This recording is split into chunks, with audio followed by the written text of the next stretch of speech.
हम इंसानों की दुनिया में आने से पहले हमारी इस दुनिया में चारों तरफ डायनासोर का ही राज था। जहां आज हम रहते हैं वो जमीन कभी इन डायनासोर के नाम थी। जमीन से लेकर पानी और हवा, सभी जगह डायनासोर की सैकड़ों तरह की प्रजातियां हमारी इस दुनिया में मौजूद थी।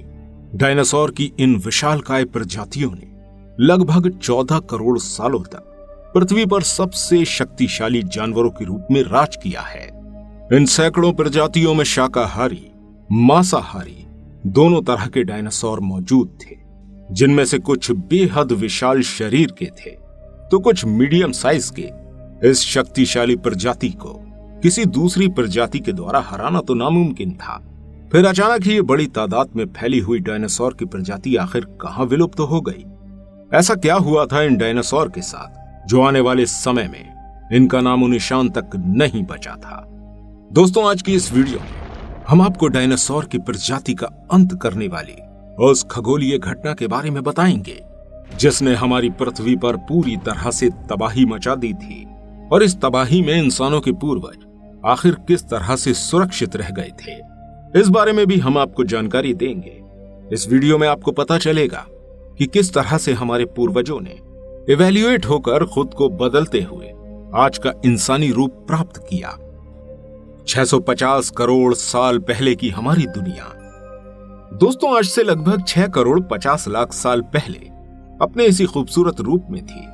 उस समय इसी तरह नदियां बहती थीं और इसी तरह सूरज अपनी गर्मी से हमारी पृथ्वी को ऊर्जा देता था। इस ऊर्जा का इस्तेमाल करने के लिए यहां मौजूद थी डायनासोर की प्रजाति, और साथ ही इस धरती पर मौजूद थे छोटे आकार के मैमल्स यानी कि स्तनधारी, जो इन डायनासोर के विशालकाय शरीर के आगे कुछ भी नहीं थे। इस वजह से ये खुद को इन डायनासोर से छुपा कर रखते थे।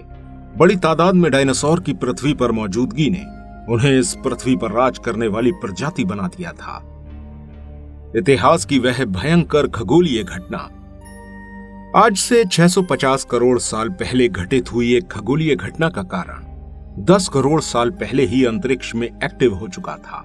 जी हां, अंतरिक्ष में चला एक एस्ट्रॉइड लगभग 10 करोड़ साल पहले से पृथ्वी की ओर गति करते हुए मंगल और बृहस्पति के बीच आ पहुंचा और वहां मौजूद कॉमेट बेल्ट में मौजूद एक बड़े एस्ट्रॉइड से टकरा जाता है।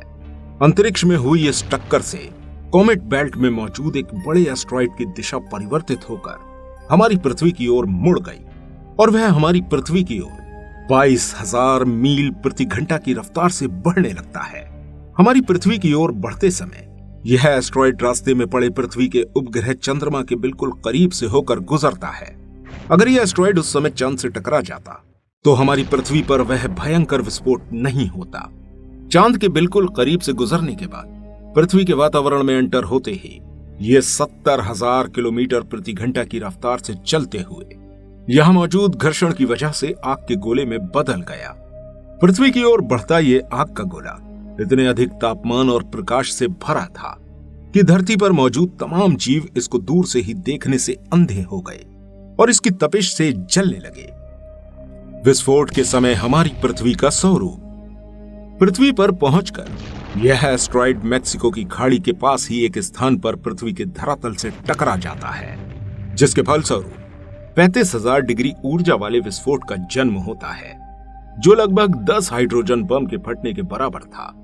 इस टकराव से लगभग 20 किलोमीटर गहरा और 180 किलोमीटर चौड़ा एक गड्ढा हमारी पृथ्वी की सतह पर हो गया, जिससे हमारी पृथ्वी की सतह में मौजूद लाखों टन धातु और पत्थर अंतरिक्ष में चले गए। इस जमीनी विस्फोट के 16 मिनट 40 सेकंड के बाद पृथ्वी की अंदरूनी सतह पर 11.1 तीव्रता वाले भूकंप की तरंगे उत्पन्न होने लगी, जिसकी वजह से पृथ्वी की सतह पर मौजूद समुद्र में बड़ी बड़ी सुनामी लहरें बनने लगी और ये लहरें धरातल की ओर बढ़ने लगी।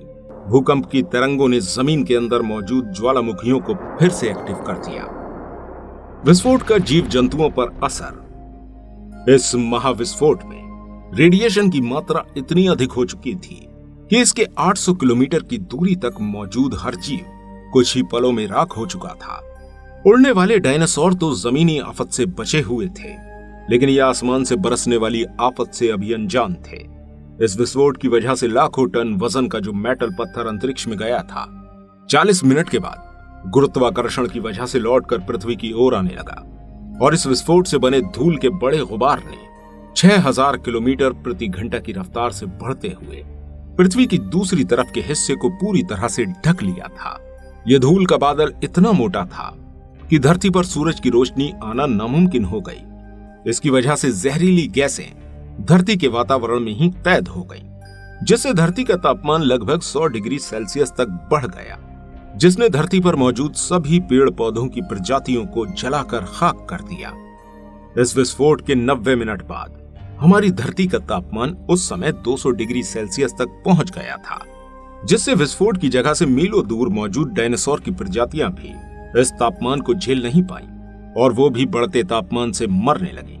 इस महाविनाशकारी विस्फोट से हमारी इस दुनिया की 90% जंतुओं की आबादी मर चुकी थी और बची हुई 10% में भी केवल 30 किलो से कम वजन वाले जीव ही जिंदा रह पाए थे। विनाश के बाद मैमल्स की स्थिति। इस महाविनाशकारी विस्फोट के बाद इस धरती पर जो प्रजाति बची वह मैमल्स की प्रजाति थी। जी हां, वो स्तनधारी जो आकार में छोटे थे और महाप्रलय के परिणामों से बचने के लिए जमीन की गहराई में जाकर रहने लगे थे और भूख लगने पर सभी कुछ खाना सीख गए थे। उन्होंने धरती के इस बड़े तापमान और जहरीली वायु से खुद को बचा लिया था। इन्हें इतने छोटे आकार का फायदा इस महाप्रलय में खुद की जान बचाने के लिए मिला। इस महाप्रलय के लाखों साल बीत जाने के बाद धरती ने फिर से अपना वही रूप लेना शुरू कर दिया। वही पेड़ पौधे, वही वायुमंडल, लेकिन धरती पर राज करने वाली प्रजातियां बदल चुकी थी। यह दौर था मैमल्स का, जिन्होंने एवोल्यूशन के जरिए अपनी कई प्रजातियों में परिवर्तन कर लिया था। इयोसिन इपोह टाइम पीरियड में बंदर जैसी प्रजातियां दिखाई देने लगी थीं। इसी समय प्राइमेट्स के सिर में एक एवोल्यूशन हुआ। इनके सर में मौजूद स्पाइनल कॉर्ड को जोड़ने वाला एक छेद, जिसे फोरमेन मैग्नम कहा जाता है, सर के पिछले हिस्से की ओर से खिसक कर पीठ की ओर आ गया, जिससे बंदरों की ये प्रजाति अब खड़े होकर चलने में सक्षम हो गई थी। टेक्टोनिक प्लेट्स में हुई हलचल।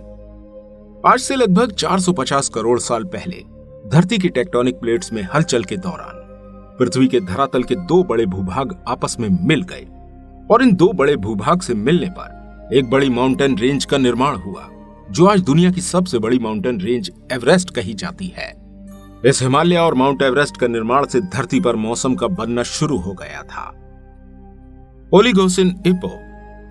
लगभग 3 करोड़ साल पहले इस युग में ग्लोबल कूलिंग होने की वजह से हरे मैदानों का बनना शुरू हो गया और मैदानों में रहने वाले जानवरों की प्रजातियां भी बढ़ने लगी थीं। 1 करोड़ साल पहले तक हमारी पृथ्वी आज जैसे रूप में आ चुकी थी, लेकिन अभी इस पृथ्वी पर एक बड़ा परिवर्तन होना बाकी रह गया था, जिसके होने के बाद ही असल में हमारे पूर्वज अस्तित्व में आए थे। लगभग 40 लाख साल पहले धरती की टेक्टोनिक प्लेट्स में फिर से हलचल हुई, जिस वजह से अफ्रीका के ईस्टर्न साइड में ईस्ट अफ्रीकन रिफ्ट वैली अस्तित्व में आई। इसके बाद अफ्रीका की जलवायु में एक बड़ा परिवर्तन देखने को मिला। इस पर्वत श्रृंखला के बनने से अफ्रीका में पहुंचने वाली मानसूनी हवाओं का रुख बदल गया, जिस वजह से वहां बारिश होना बंद हो गई और वहां के जंगल सूखने लगे। और इन्हीं जंगलों में मौजूद थे हमारे सबसे पुराने पूर्वज पैरोलपिथिकस। हमेशा ही पेड़ों पर रहने वाले ये एप्स फल खाकर अपना गुजारा करते थे। ज्यादा वजन होने की वजह से ये पेड़ों पर कूदते नहीं थे, बल्कि अपने हाथों से झूलते हुए एक जगह से दूसरी जगह जाते थे। वहीं कभी कभी ये 2 पैरों से खड़े होकर पेड़ों पर ही चल लेते थे। समय के साथ साथ यही एप्स आगे जाकर चिंपैंजी और इंसान 2 तरह की प्रजातियों में बदल गए और इंसानी रूप में आने वाली ये प्रजाति खाने की तलाश में पेड़ों से उतरकर जमीन पर चलने लगी। आर्डिपिथेकस रेमिडस। हमारे ये पूर्वज 4 फीट लंबे और एक संतरे जैसे दिमाग के मालिक थे। हमारे ये पूर्वज 2 पैरों पर चलने की वजह से अपनी ऊर्जा की बचत करके इस ऊर्जा को बुद्धिमानी वाले कामों में लगाते थे, जिस कारण से 30 लाख साल पहले इनके आगे आने वाली पीढ़ियों के दिमाग का आकार बढ़ गया था। होमो हेबिलिस। होमो हेबिलिस ने अपने बड़े दिमाग का उपयोग करते हुए पत्थरों से औजार बनाना सीखा था। अब उनके द्वारा ऐसे कई काम किए जाने लगे जो एक धारदार हथियार से किए जाते थे। इन्हीं हथियारों का इस्तेमाल करके हमारे पूर्वज जानवरों का शिकार करने लगे। होमो इरेक्ट्स। ये हमारे पूर्वजों में सबसे ज्यादा समझदार पूर्वज थे। इन्होंने समूह में रहकर ही आग की खोज करी, जिससे हमारे इन पूर्वजों के जीवन में एक क्रांतिकारी परिवर्तन आया और बुद्धि का विकास तेजी से हुआ। आग पर पका हुआ खाने से ये पूर्वज खाने पर खर्च होने वाली ऊर्जा को बचाकर उस ऊर्जा को अपने दिमागी कार्यों में लगा पाए थे। इसके साथ ही आग की ये खोज हमारे पूर्वजों को सर्दी, जानवर और अंधेरे से सुरक्षित रखती थी। होमो सेपियंस 2 लाख साल पहले इंसानी पूर्वजों के अंदर वोकल ग्लैंड्स विकसित हो चुके थे। इनकी आवाज की ये नली जो अब तक ऊपर की तरफ मौजूद थी, हमारे गले के नीचे की ओर आ गई, जिससे अब ये पूर्वज अपनी बात को दूसरे तक अलग अलग आवाज बनाकर पहुंचाते थे। अपनी बातों का एक दूसरे से संचार करने का ये दौर मानव इतिहास का सबसे ज्यादा विकासशील दौर था, क्योंकि इसके बाद हमारे पूर्वज पूरी तरह से एक इंसान में तब्दील हो चुके थे। यह वह समय था जिस समय हमारे इंसानी पूर्वज अपने रहने के लिए अनुकूल घरों की तलाश में दूसरे महाद्वीपों तक फैलने लगे थे। लगभग 50,000 सालों पहले हमारे ये पूर्वज चीन और ऑस्ट्रेलिया तक पहुंच गए और करीब 30,000 साल पहले इन इंसानों ने यूरोप में प्रवेश किया। इस तरह अलग अलग जगह के वातावरण में रहने की वजह से इन जगहों पर रहने वाले हमारे पूर्वजों का रंग रूप, आकार और बाद में वेशभूषा भी उन्हीं स्थानों की तरह हो गई। वही विभिन्नताएं हम आज अपनी दुनिया में मौजूद अलग अलग महाद्वीपों के इंसानों में देख सकते हैं। निरंतर विकास की इस प्रक्रिया में हमारे पूर्वजों द्वारा खेती, पहिया, घर परिवार, समाज, धर्म और देश जैसी सीढ़ियों को चढ़ते हुए आज जिस मुकाम को हासिल किया गया, वह मुकाम हासिल करने वाला इंसान आज सबसे ज्यादा इंटेलिजेंट और सिविलाइज्ड स्पीशीज के तौर पर इस धरती पर राज कर रहा है। न सिर्फ धरती पर बल्कि इस ब्रह्मांड में भी अपनी ही तरह जीवन को भी तलाश रहा है। दोस्तों, आज की इस वीडियो में फिलहाल इतना ही। उम्मीद है आपको ये वीडियो पसंद आई होगी। मिलते हैं आपसे अगली वीडियो में। तब तक अपना बहुत सारा ध्यान रखिएगा।